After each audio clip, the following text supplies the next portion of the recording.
Vous êtes-vous déjà interrogé sur le pouvoir tenu dans les moments calmes, l'immobilité de la nuit, la posture même de votre corps pendant que vous priez? Ce soir, nous nous plongeons dans l'espace sacré entre votre cœur et le divin, explorant les vérités profondes sur la prière en se couchant. Il ne s'agit pas seulement de confort physique, il s'agit de découvrir la force cachée dans la vulnérabilité, les batailles spirituelles se sont battues dans l'obscurité, et la paix profonde trouvée en se rendant à la présence de Dieu, quelle que soit notre position. Voyons ensemble, guidés par la sagesse des Écritures, pour comprendre la véritable essence de la prière, où qu'elle nous trouve. Marco dit, « Mes amis, nous attachons souvent notre spiritualité à des règles rigides, aux apparences extérieures, oubliant le cœur de la question. » La Bible nous rappelle, dans 1 Samuel 16/7, que « Le Seigneur ne regarde pas les choses que l'homme regarde. » L'homme regarde l'apparence extérieure, mais le Seigneur regarde le cœur. C'est la pierre angulaire de notre compréhension. Maintenant considérons le pouvoir caché dans l'immobilité de la nuit. Nuit, mes amis, n'est pas seulement un moment pour se reposer. C'est un moment pour de profondes rencontres spirituelles. Pensez à David, en déversant son cœur à Dieu dans l'obscurité, ses psaumes échos aux batailles se battent à l'intérieur et sans. Considérez Jésus se retirant dans des endroits tranquilles, souvent la nuit, pour prier, battre rage. Cependant ne faisons pas le réconfort. Bien que le confort de votre lit soit un cadeau, Proverbe 6/9-11, avertit contre la paresse et la négligence spirituelle. Une vie confortable peut nous endormir dans un état de complaisance spirituelle, une foi tiède qui est dangereuse. Notre relation avec Dieu, ne permettant pas au réconfort de devenir un anesthésique spirituel. Pourtant même dans le confort de votre lit vous pouvez soulever les mains saints dans l'adoration. L'acte de levant vos mains, que ce soit debout ou couché, est un puissant geste de reddition, de dépendance à la grâce de Dieu. Le psaume 63/4 déclare « Je me suis ravi dans vos statuts, je n'oublierai pas votre parole. » Ce plaisir, cette dévotion inébranlable, peut être exprimée même en reposant. Ce soulèvement des mains n'est pas confiné à une posture spécifique. Et enfin mes amis, parlons d'urgence. Lorsque l'appel à la prière se présente, répondez-y immédiatement. Ne tarde pas. Ainsi nous avons abordé le pouvoir de la prière nocturne, les pièges potentiels du confort, la signification de la posture et l'urgence de la prière répondue. Mais approfondissons l'application pratique de ces principes. Comment cultivons-nous cette communion cohérente et sincère avec Dieu, en particulier au milieu des exigences de la vie quotidienne? Un élément crucial consiste à créer un espace sacré, même dans les limites de votre maison. Il n'a pas besoin d'être élaboré. Un coin calme, une chaise confortable, un autel simple, tout ce qui vous sépare visuellement et mentalement du chaos quotidien. Cet espace devient votre sanctuaire, un endroit où vous pouvez constamment rencontrer le divin. Considérez-le comme un temple personnel, un domaine désigné pour la prière, la réflexion et la communion avec Dieu. Dans cet espace, vous pouvez cultiver un sentiment de révérence et de présence plus profond. Allumer une bougie, peut-être. Jouer une musique douce et méditative. Tout ce qui vous aide à calmer votre esprit et à concentrer votre cœur. De plus, considérez le pouvoir de journaliser vos prières. Écrire vos pensées, vos angoisses, vos demandes et vos expressions de gratitude permet un niveau plus profond d'introspection et de conscience de soi. C'est un enregistrement tangible de votre voyage spirituel, un témoignage de votre croissance et de votre relation avec Dieu. La révision de vos entrées passées peut être incroyablement perspicace, révélant des modèles dans vos prières, en soulignant des domaines de croissance, et en offrant une compréhension plus profonde de l'Ochi, œuvre de Dieu dans votre vie. Cette journalisation ne concerne pas la perfection. Il s'agit de l'honnêteté et de la vulnérabilité. Et ne négligeons pas l'importance de la communauté. Partagez votre foi, vos difficultés, et vos victoires avec les collègues croyants. Une communauté de soutien peut offrir des encouragements, une responsabilité et une expérience partagée de la croissance spirituelle. Le faire aiguise le faire, comme le dit le proverbe. Dans la communion des croyants, nous trouvons la force, le réconfort et une compréhension plus profonde de l'amour et de la grâce de Dieu. Ce voyage partagé peut souvent s'inspirer, la motivation et un sens renouvelé dans notre propre vie de prière. Ne sous-estimez pas le pouvoir de la prière partagée, de se soulever les uns les autres en cas de besoin. Enfin, rappelez-vous que la prière n'est pas une performance. Il ne s'agit pas de réciter des phrases éloquentes, ou d'adhérer à des rituels rigides. Il s'agit d'un véritable lien avec Dieu, une conversation sincère avec votre Créateur. Embrassez vos imperfections, vos doutes, vos vulnérabilités. Dieu voit au-delà de la surface, dans les profondeurs de votre être. Il entend les chuchotements de votre cœur, les aspirations tacites de votre âme. Ainsi, approchez la prière avec humilité, l'honnêteté, et un désir sincère de se connecter avec le divin. que vos prières reflètent votre moi authentique, sans prétention ou performance. Et rappelez-vous, même dans les moments les plus calmes, vos prières sont entendues. Le désir de votre cœur, aussi doucement exprimé, atteint les oreilles du Tout-Puissant. Maintenant, approfondissons les aspects pratiques de la culture d'une vie de prière cohérente. Un obstacle commun est le sentiment d'être inconnu, de prier sans détecter aucune réponse. C'est là que la foi et la persévérance deviennent cruciales. N'oubliez pas que la prière n'est pas un distributeur automatique où vous insérez une demande et recevez une récompense immédiate. C'est une stimulation de votre relation avec Dieu, un dialogue continu, un approfondissement de la confiance. Pensez-y, comme en tendant un jardin. Vous ne vous attendez pas à une récolte abondante du jour au lendemain. Vous plantez les graines, les arrosez régulièrement, éliminez les distractions et attendez patiemment la croissance. Vos prières sont les graines, votre foi est l'eau et votre persévérance est le désherbage. Parfois, la réponse à vos prières n'est pas ce que vous attendez. Les voies de Dieu sont souvent plus élevées que nos manières, ses pensées au-delà de nos pensées. Sarosain. Il pourrait ne pas répondre à vos prières dans la façon dont vous vous attendez. Mais cela ne signifie pas qu'il ne vous a pas entendu ou qu'il ne travaille pas en votre nom. Il pourrait vous conduire sur un chemin différent, qui mène finalement à de plus grandes bénédictions que vous n'auriez pu l'imaginer. Apprendre à discerner sa volonté, à faire confiance à son timing et à accepter ses réponses, même lorsqu'ils sont difficiles, est une partie vitale du voyage de prière. Cela nécessite l'humilité, une volonté de renoncer à vos propres plans à son plan parfait. Envisagez d'incorporer différentes formes de prière dans votre routine. La prière d'intercession, où vous priez pour les autres, est un moyen puissant élargir votre compassion et d'approfondir votre lien avec Dieu. Prier pour votre famille, vos amis, votre communauté et même vos ennemis peut élargir votre perspective et cultiver l'empathie. De même, la prière contemplative, une forme de méditation et de réflexion silencieuse, peut vous aider à toujours votre esprit et à écouter les conseils doux de Dieu. Expérimentez avec différentes approches. Lectio Divina, par exemple, implique lentement la lecture et la réflexion sur les Écritures, pour trouver ce qui résonne le plus avec vous, et nourrir votre esprit. N'ayez pas peur d'exprimer vos doutes et vos difficultés dans vos prières. L'authenticité est la clé. Dieu n'est pas menacé par vos questions ou vos angoisses. Il les embrasse.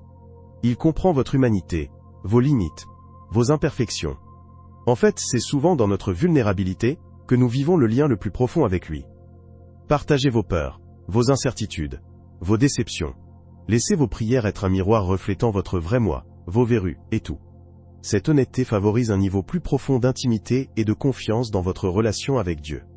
Il est un refuge dans la tempête, une source de confort au milieu du chaos. Appuyez sur sa force, même lorsque vous vous sentez faible. N'oubliez pas que le voyage de la prière est un processus permanent, un déploiement continu de votre relation avec le divin. Il y aura des moments de sécheresse, des moments de doute, des moments où vous vous sentez éloigné de Dieu. Mais ne laissez pas ces moments vous décourager. Persévérez. Continuez à le chercher. Et faire confiance à son amour et à sa fidélité inébranlable. Il est toujours là. Même lorsque vous ne ressentez pas sa présence. Il est la constante au milieu du changement, la roche dans la mer déchaînée. Continuez à prier, continuez à chercher, continuez à croire. Et rappelez-vous, vos prières, aussi imparfaites, sont toujours entendues. Maintenant parlons des aspects pratiques de la prière. Beaucoup trouvent utile, établir une routine de prière cohérente.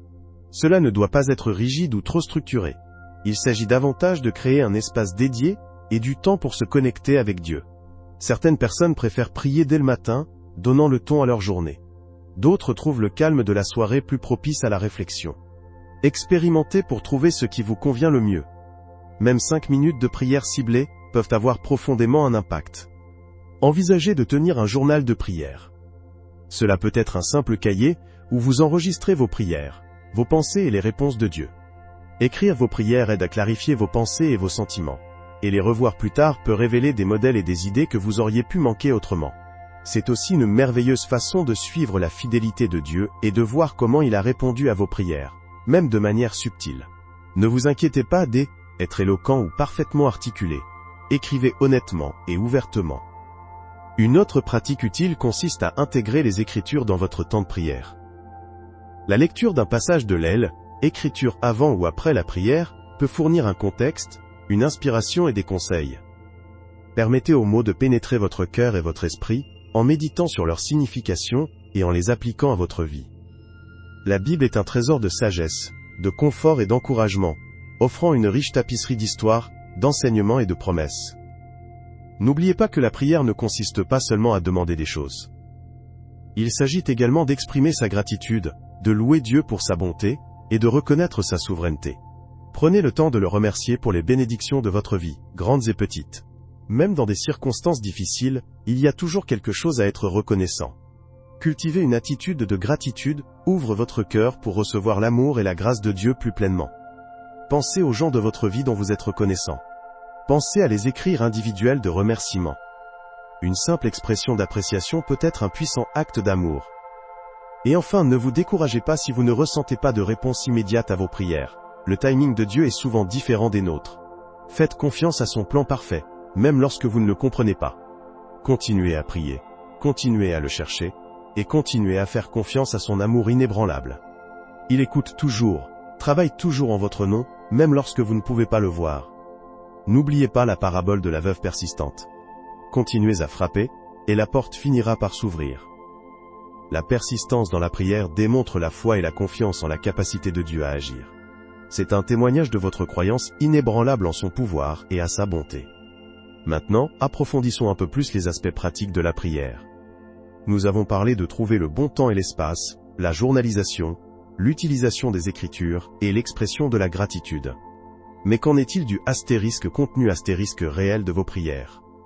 Beaucoup ont du mal à savoir quoi dire, se sentir mal à l'aise, ou incertains d'eux-mêmes. N'oubliez pas que Dieu ne cherche pas une prose éloquente. Il cherche un cœur sincère. Commencez par une simple honnêteté.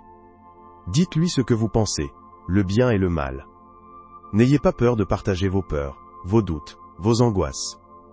Il les connaît déjà de toute façon et il veut porter vos charges. Considérez la prière comme une conversation, pas un monologue. Écoutez sa réponse.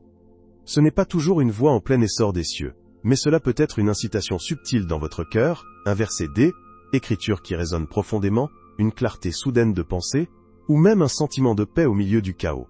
Apprenez à reconnaître sa voix dans les moments calmes, les coups de pouce doux, les opportunités inattendues. Parfois, les réponses les plus puissantes ne viennent pas dans des déclarations dramatiques, mais dans les bénédictions et les confirmations quotidiennes qui nous entourent. Utilisons un exemple. Imaginez que vous faites face à une décision difficile, une offre d'emploi, un défi relationnel, un problème de santé. Au lieu de simplement demander à Dieu la bonne réponse, essayez de présenter la situation devant lui, d'exprimer vos peurs et vos préoccupations, et de demander la sagesse et le discernement. Demandez-lui de révéler sa volonté pour votre vie dans cette circonstance spécifique. Ensuite, écoutez. Faites attention aux pensées et aux sentiments qui surviennent en vous. Lisez les passages des Écritures pertinentes. Cherchez des conseils à des amis ou des mentors de confiance. Alors que vous cherchez activement ces conseils, vous le trouverez révélant son chemin vers vous, étape par étape. Un autre aspect important est la prière d'intercession. Priez pour les autres. C'est un moyen puissant de se connecter avec Dieu et de démontrer son amour à ceux qui vous entourent. Priez pour votre famille, vos amis, votre communauté, et même vos ennemis. Priez pour leurs besoins, physiques et spirituels. Priez pour leur guérison, leurs conseils, leur protection. La prière d'intercession bénit non seulement ceux pour lesquels vous priez, mais cela approfondit également votre propre foi et votre croissance spirituelle.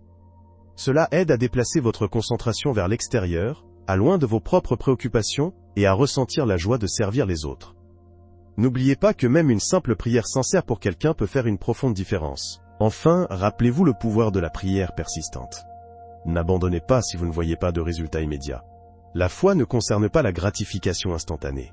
Il s'agit de confiance inébranlable dans la bonté et la fidélité de Dieu, même face à l'adversité. Continuez à prier. Continuez à le chercher. Continuez à faire confiance à son amour. Il entend vos prières, même lorsque vous vous sentez inconnu. Il travaille en votre nom, même lorsque vous ne pouvez pas le voir. Son timing est parfait, même s'il ne s'aligne pas avec vos attentes. Embrassez le voyage de la foi, sachant qu'il est toujours avec vous, vous guidant et vous aime inconditionnellement. Maintenant, approfondissons un peu plus dans l'application pratique de la prière. Nous avons parlé de conversation, d'écoute et de persévérance. Mais comment structurons-nous nos prières? Il n'y a pas de bonne manière, mais un cadre utile peut être trouvé dans l'acronyme Actes Adoration, confession, Thanksgiving et supplication. L'adoration exprime simplement votre amour et votre révérence pour Dieu. C'est reconnaître sa majesté, son pouvoir, sa bonté, sa souveraineté. Il ne s'agit pas d'un langage fleuri. Il s'agit d'une sincérité sincère. Passez un peu de temps à réfléchir sur ses attributs, sa création, son amour pour vous. Pensez aux psaumes. Ils sont remplis de puissantes expressions d'adoration. Vous pouvez vous inspirer d'eux, ou simplement verser votre cœur dans vos propres mots. La confession est de reconnaître vos lacunes, et de demander le pardon. Il ne s'agit pas de se vautrer dans la culpabilité, mais d'admettre humblement vos erreurs, et de rechercher la grâce nettoyante de Dieu. Soyez précis dans votre confession. Ne dites pas simplement « j'ai péché ». Identifiez les domaines spécifiques où vous êtes échoué, et demandez son pardon, et aidez à surmonter ses faiblesses. Rappelez-vous, la miséricorde de Dieu est sans limite, et il est toujours prêt à pardonner à ceux qui se repentent. Les aveux conduisent au nettoyage et à la liberté. Thanksgiving exprime sa gratitude pour toutes les bénédictions de votre vie, grandes et petites. Trop souvent, nous nous concentrons sur ce qui nous manque, plutôt que sur ce que nous avons. Prenez le temps énumérez consciemment les choses dont vous êtes reconnaissant. Votre santé, votre famille, vos amis, votre travail, votre maison, la beauté de la nature. Même les choses simples, comme un repas chaud ou une journée ensoleillée. Cultivez une attitude de gratitude, déplace votre perspective et ouvre votre cœur pour recevoir encore plus de bénédictions. Enfin, la supplication fait connaître vos demandes à Dieu. C'est là que vous apportez vos besoins, vos préoccupations et vos désirs devant lui. N'oubliez pas d'approcher cela avec humilité et foi, confiant dans sa sagesse et son timing parfait. Soyez précis dans vos demandes, mais soyez également ouvert à ses conseils et à ses réponses inattendues. Ne limitez pas Dieu à votre compréhension. Il peut avoir un bien meilleur plan que vous ne pouvez l'imaginer. Illustrons cela avec un scénario. Imaginez que vous rencontrez des difficultés financières. En utilisant le cadre ACT, vous pourriez commencer par adorer Dieu pour sa disposition et sa fidélité tout au long de votre vie. Ensuite, vous pourriez avouer toutes les habitudes de dépenses impulsives ou le manque de confiance dans sa disposition. Ensuite, vous remerciez le toit au-dessus de votre tête, la nourriture sur votre table et la santé de votre famille. Enfin, vous suppliqueriez, en demandant des conseils dans la gestion de vos finances, des opportunités d'augmenter vos revenus, et de la sagesse dans la prise de décisions financières sages. Vous écouteriez ensuite ces conseils, peut-être à travers une nouvelle opportunité d'emploi, une conversation utile, ou un sentiment de rénovation renouvelé. N'oubliez pas que la prière n'est pas une formule magique pour des résultats instantanés, mais une voie vers une intimité plus profonde avec Dieu, et une source de force et de guidage en cas de besoin. C'est une conversation, une relation, un voyage de foi. N'ayez pas peur être honnête, vulnérable et persistant. Dieu vous entend. Il se soucie de vous. Il vous aime. Maintenant, approfondissons chaque élément des actes, explorant les obstacles potentiels et comment les surmonter. L'adoration, bien que apparemment simple, peut parfois se sentir forcée ou non sincère si nos cœurs ne sont pas vraiment engagés.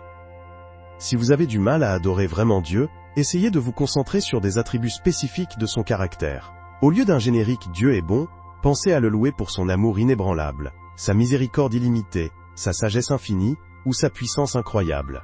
Réfléchissez à des cas spécifiques où vous avez été témoin de sa fidélité dans votre vie, et laissez ces souvenirs alimenter votre adoration. Lisez les passages des Écritures qui mettent en évidence sa nature glorieuse. Écoutez de la musique d'adoration qui suscite votre cœur. La clé est d'aller au-delà de la récitation par cœur, et de se connecter avec la profondeur de son être. La confession peut être difficile, surtout lorsqu'il s'agit d'un péché, ou d'une honte profondément ancrée. Nous pourrions être tentés de minimiser nos erreurs, de justifier nos actions, ou d'éviter de faire face à la vérité inconfortable. Rappelez-vous, Dieu connaît déjà nos cœurs. Une confession honnête ne consiste pas à gagner sa faveur. Il s'agit de recevoir sa grâce nettoyante. Si vous vous retrouvez aux prises avec un péché particulier, demandez la responsabilité d'un ami de confiance, d'un membre de la famille, ou d'un conseiller spirituel. Ils peuvent offrir un soutien, des encouragements, et une prière. Envisagez de journaliser vos pensées et vos sentiments, en vous permettant d'exprimer vos remords et votre désir de changement. Et rappelez-vous, la confession n'est pas un événement unique. C'est un processus continu de conscience de soi et de repentir. Dieu est patient et miséricordieux, et il marche à côté de nous dans notre voyage de transformation. Thanksgiving peut également être facilement négligé au milieu des difficultés de la vie. Lorsque nous sommes confrontés à des difficultés, il est naturel de nous concentrer sur nos problèmes plutôt que sur nos bénédictions. Mais cultiver la gratitude est crucial pour déplacer notre perspective et maintenir une perspective positive. Une pratique simple consiste à tenir un journal de gratitude, à rédiger 3 choses que vous êtes reconnaissante pour chaque jour. Cela peut être quelque chose d'une journée ensoleillée à un ami de soutien, à un délicieux repas ou à une réalisation réussie. Prenez une habitude consciente de remarquer et d'apprécier les bonnes choses de votre vie, peu importe leur petite taille. La gratitude n'est pas d'ignorer nos problèmes, Il s'agit de choisir de se concentrer sur le positif au milieu de la main négative, reconnaissant de Dieu dans nos vies, même pendant les périodes difficiles. Cela favorise un sentiment d'espoir et de résilience. Enfin, la supplication, l'acte de faire des demandes, nécessite un équilibre délicat de la foi et de l'humilité. Nous devons aborder Dieu avec nos besoins, mais nous devons également nous rendre à sa volonté. Il est crucial d'éviter de faire des demandes ou de s'attendre à ce que Dieu réponde à nos demandes, en fonction de notre calendrier ou de notre compréhension. Au lieu de cela, nous devons présenter nos désirs avec humilité, confiant dans sa sagesse et son timing parfait. Si nos demandes ne sont pas répondues dans la façon dont nous nous attendions, cela ne signifie pas que Dieu nous a abandonnés. Il peut avoir un plan différent, un meilleur plan, que nous pouvons l'imaginer. Apprendre à discerner ses conseils, que ce soit par les Écritures, la prière, les sages conseils ou les circonstances inattendues, est essentiel. La supplication ne consiste pas à manipuler Dieu. Il s'agit d'approfondir notre relation avec lui, de faire confiance à son amour et à son plan souverain pour nos vies. C'est une conversation construite sur la confiance et la foi. N'oubliez pas d'écouter autant que vous parlez. Les réponses de Dieu ne sont pas toujours ce que nous attendons, mais ils sont toujours parfaits pour notre croissance et notre bien ultime. Nous avons donc abordé la confession, l'action de grâce et la supplication, 3 piliers vitaux d'une vie spirituelle florissante. Mais comment tisons ces pratiques dans le tissu de notre existence quotidienne? Il ne s'agit pas d'adhérer de manière rigide à un calendrier ou à une liste de contrôle. Il s'agit de cultiver une posture cardiaque, une façon, être, qui imprègne tous les aspects de notre vie. Pensez-y comme ceci. La confession est la pluie nettoyante qui lave la crasse de nos erreurs. Thanksgiving est le sol fertile qui nourrit nos cœurs de gratitude. Et la supplication est la douce lumière du soleil qui guide notre croissance et éclaire notre chemin. Ce ne sont pas des actions isolées, mais des éléments interconnectés qui fonctionnent ensemble pour créer un écosystème spirituel dynamique. Plongeons un peu plus profondément l'application pratique de ces principes. La confession, par exemple, ne consiste pas seulement à avouer à Dieu. Il s'agit également de nous avouer. Prendre un bourse honnête de nos actions, motivations et pensées est une première étape cruciale. Cela nécessite la conscience de soi, la volonté de confronter nos ombres et un engagement envers la croissance personnelle. La journalisation, comme je l'ai mentionné, peut être un outil puissant dans ce processus. Mais il ne suffit pas de simplement énumérer nos défauts. Nous devons nous plonger dans les causes profondes de notre comportement. Quelles sont les croyances, les peurs ou les insécurités sous-jacentes qui nous poussent à agir de manière contraire à la volonté de Dieu? L'autoréflexion honnête est un voyage de découverte, un processus de décoller les couches pour révéler le cœur de notre être. Thanksgiving, en revanche, nécessite un changement délibéré de perspective. Il est facile de se faire prendre dans le tourbillon de la vie quotidienne, en se concentrant sur ce que nous manquons, plutôt que sur ce que nous avons. Mais en choisissant consciemment de se concentrer sur nos bénédictions, nous cultivons une attitude de gratitude, qui transforme notre vision. Il ne s'agit pas d'ignorer nos difficultés. Il s'agit de reconnaître à la fois le bien et le mauvais, reconnaissant que même au milieu des difficultés, la bonté de Dieu prévaut. Entraînez-vous à remarquer les petites choses, un mot aimable d'un étranger, la beauté d'un coucher de soleil, la chaleur de l'aile, étreinte d'un être cher. Ces moments apparemment insignifiants sont souvent les expressions les plus profondes de la grâce de Dieu. Envisagez de tenir un journal de gratitude, non seulement pour enregistrer vos bénédictions, mais pour réfléchir à la façon dont ces bénédictions reflètent l'amour et la provision de Dieu dans votre vie. Enfin, supplication. C'est là que nous apportons nos besoins et nos désirs devant Dieu, mais ce n'est pas un échange transactionnel. C'est une conversation construite sur la confiance et la foi. N'oubliez pas d'écouter autant que vous parlez. Dieu peut communiquer à travers les Écritures, une petite voix immobile, le conseil d'un ami de confiance, ou même à travers des circonstances inattendues. Apprendre à discerner ces conseils est une compétence cruciale qui se développe au fil du temps par la prière, la méditation, et un engagement à rechercher sa volonté. Ne vous découragez pas si vos prières ne sont pas exaucées comme vous vous y attendez.